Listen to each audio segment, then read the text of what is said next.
Students musical sound के characteristics पे बात करेंगे। ये वो खसूसियात डिस्कस करेंगे जिनकी बिना पर हम मुख्तलिफ म्यूज़िकल साउंड्स को डिस्टिंग्विश कर सकते हैं, अलग अलग पहचान सकते हैं।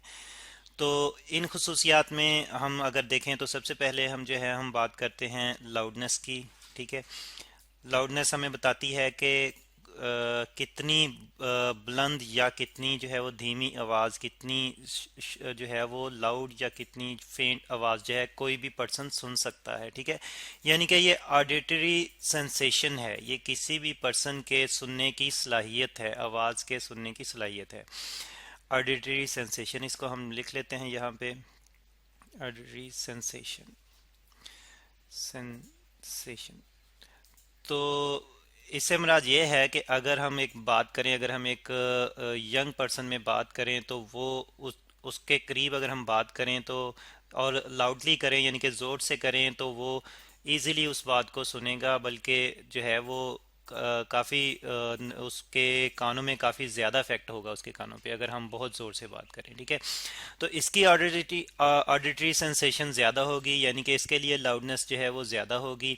और फिर अगर हम बात करें एक ओल्ड पर्सन की, एक बूढ़े आदमी की, तो उसके कानों के करीब अगर हम जाके बात करें तो मोस्टली हम देखते हैं कि उसके लिए लाउडनेस जो है वो कम होती है। उस उसमें उसके साथ अगर हमने बात करनी हो तो हमें जो है वो नॉर्मली ज़्यादा आवाज़ में बात करनी पड़ती है, यानी कि उसकी ऑडिटरी सेंसेशन जो है वो कम है।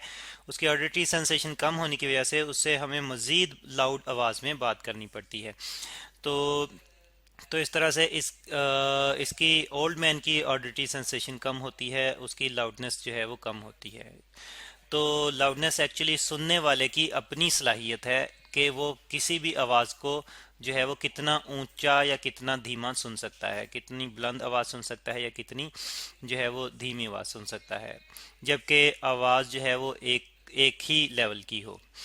ठीक है, और फिर हम अगर बात करें नेक्स्ट करेक्टरिस्टिक की, तो नेक्स्ट करेक्टरिस्टिक हमारे पास इंटेंसिटी लेवल है।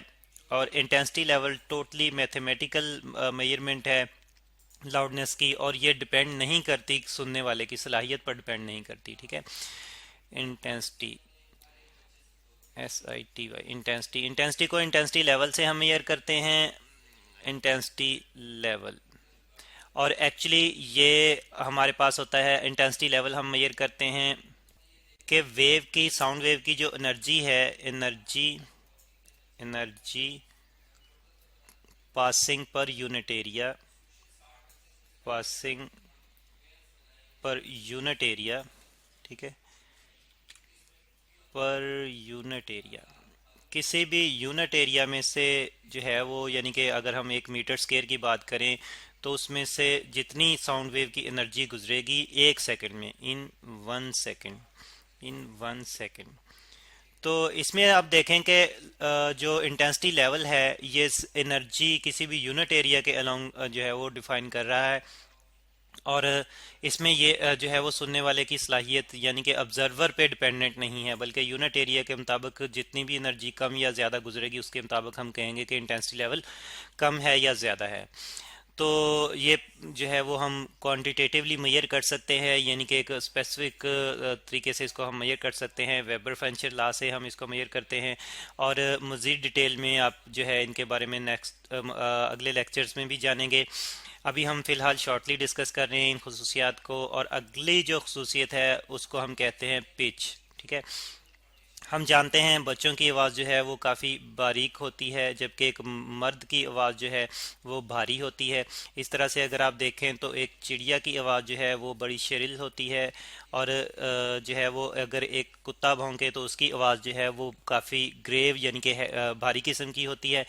तो आवाज़ों का ये जो फ़र्क है, भारी होना या शरील यानी कि बारीक होना, ये फ्रीक्वेंसी पे डिपेंड करता है, और इस सलाहियत को एक्चुअली हम पिच कहते हैं। ठीक है, जो हम shrill sound, shrill, sorry, SHRILL, shrill, या हम ग्रेव साउंड में जो फ़र्क महसूस करते हैं ये जो है ये हम पिच की बेस पर फील करते हैं।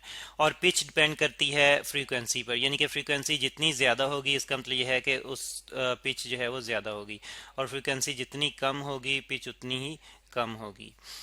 तो फ्रीक्वेंसी पे डिपेंडेंट है पिच। फ्रीक्वेंसी, तो फ्रीक्वेंसी को हम सिर्फ नंबर ऑफ वेव से रिप्रेजेंट करते हैं, जबकि पिच एक्चुअली हमें बताती है कि कोई भी साउंड कितनी श्रिल या कितनी ग्रेव होगी, लेकिन एक्चुअली मेजरमेंट इसकी जो है वो और रिलेशन जो इसका है वो फ्रीक्वेंसी के साथ ही है डायरेक्ट। और फिर अगर हम बात करें नेक्स्ट जो हमारे पास करेक्टरिस्टिक है उसकी, तो वो है हमारे पास क्वालिटी ऑफ साउंड। ठीक है, क्वालिटी, क्वालिटी ऑफ साउंड। तो अब हम देखते हैं कि मुख्तलिफ़ किस्म की आवाज़ें जिनकी फ्रीक्वेंसी भी एक जितनी होती हैं, एम्पलीट्यूड भी एक जितना होता है, लेकिन उनमें भी फ़र्क होता है। तो उनमें फ़र्क कहाँ पे होता है? उनकी वेव फॉर्म में जो डिफरेंस आता है। ठीक है, क्वालिटी एक्चुअली जो है वो वेव फॉर्म में डिफरेंस की वजह से प्रोड्यूस होती है, वेव फॉर्म में। तो इसको हम इस तरह से समझ सकते हैं कि अगर हम जो है वो कोई दो म्यूज़िकल इंस्ट्रूमेंट लें, एक को बजाएं, तो उसकी वेव फॉर्म जो हमें जो है वो अगर हम देखें, यानी कि CRO पर जो है वो हम उसकी वेव फॉर्म देखें, तो सपोज़ कि वो उसकी वेव फॉर्म जो है वो इस तरह की बन रही है। लेकिन एक और इंस्ट्रूमेंट लें और उसको जो है वो हम जाके देखें, तो फ्रीक्वेंसी जो है वो उसकी उतनी ही होगी, और एम्पलीट्यूड भी उतना ही होगा जितना कि पहली का है। ठीक है, यानी कि इसको हम कह लेते हैं कि ये हमारे पास इंस्ट्रूमेंट वन की वेव फॉर्म है, और अगर हम इंस्ट्रूमेंट टू की वेव फॉर्म चेक करें, तो अब इसकी भी एम्पलीट्यूड और फ्रीक्वेंसी उतनी ही है, लेकिन इसकी वेव फॉर्म में जो है वो डिफरेंस आ रहा है। ठीक है, आप देख रहे हैं कि यहाँ पे वेव फॉर्म जो है कुछ और पैटर्न से बनती हुई नज़र आ रही है हमें, तो इस फॉर्म में। तो इस तरह से एक्चुअली ये जो डिफरेंस है, ये डिफरेंस जो है, ये वेवफॉर्म में डिफरेंस जो है, ये क्वालिटी कहलाता है। यही साउंड की क्वालिटी, इसी चीज़ को हम साउंड की क्वालिटी कहते हैं, वेवफॉर्म में जो डिफरेंस आ जाता है। ठीक है, और एक्चुअली वेवफॉर्म में डिफरेंस बहुत छोटी सी जो है वो डिस्टिंक्शन टून्स प्रोड्यूस होने की वजह से होता है। यानी कि हम देख रहे हैं कि यहाँ पे कुछ टून जो है वो एक्स्ट्रा प्रोड्यूस हो रही है, जबकि यहाँ पे एक ही जैसी टून प्रोड्यूस हो रही है।